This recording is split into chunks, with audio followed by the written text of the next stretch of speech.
Terima kasih kerana masih lagi bersama kami pada pagi ini. Saya, Nur Azriana Mainor, antara paparan menarik pada edisi kali ini. Pertandingan bowling cawangan penyelenggaraan jalan. Jerayawara Integriti. Majlis Serah Tugas Jurutera Bahagian Kota Kinabalu dan Jurutera Bahagian Keningau. Kunjungan hormat Jabatan Perpaduan Negara dan Integrasi Nasional Negeri Sabah. Assalamualaikum dan salam sejahtera. Cawangan Penyelenggaraan Jalan telah menganjurkan pertandingan bowling yang diadakan di Sutra Harbour Marina dan Country Club 14 Jun lepas. Acara team building yang dirasmikan oleh Ketua Penolong Pengarah Cawangan Penyelenggaraan Jalan Muhammad Hardi bin Laidin itu telah menjadi acara tahunan cawangan yang diwujudkan untuk merapatkan hubungan di antara kaki tangan.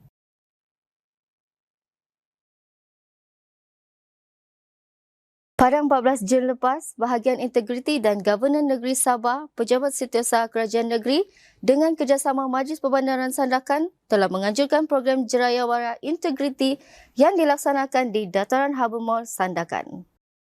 Tujuan program itu diadakan adalah untuk mewujudkan peluang kepada setiap agensi kerajaan negeri mendekati dan menjalinkan hubungan baik dengan rakyat, menjadi platform interaktif antara agensi awam dan masyarakat, mencipta kesedaran yang lebih meluas serta memperkukuhkan persepsi positif masyarakat terhadap usaha kerajaan dalam pembangunan negeri melalui pengurusan governance integriti dan anti rasuah.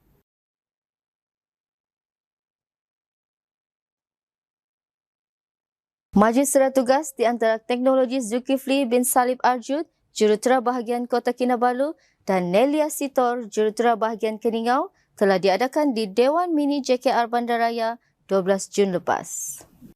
Satu taklimat ringkas mengenai projek-projek yang sedang dipantau di JKR Bandaraya Kota Kinabalu turut disampaikan dalam acara itu.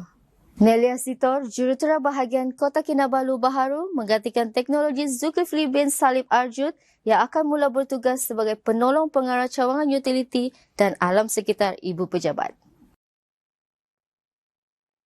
JKR Sabah telah menerima kunjungan hormat daripada Jabatan Perpaduan Negara dan Integrasi Nasional Negeri Sabah yang diketuai oleh Pengarah Rina Harun. Mesyuarat itu dipengerusikan oleh Timbalan Pengarah Sektor Bangunan Insinyur Evelyn Pius. Objektif kunjungan itu adalah untuk membincangkan hal-hal berkaitan bangunan termasuk keperluan kemudahan fizikal dan penyelarasan teknikal serta memperkukuhkan kerjasama di antara kedua-dua agensi kerajaan khususnya dalam aspek pembangunan infrastruktur dan teknikal. Sekian, terus dapatkan pelbagai informasi terkini di media sosial JKR Sabah. Saya, Nur Azriana Mainor. Assalamualaikum, salam hormat dan salam Sabah Maju Jaya.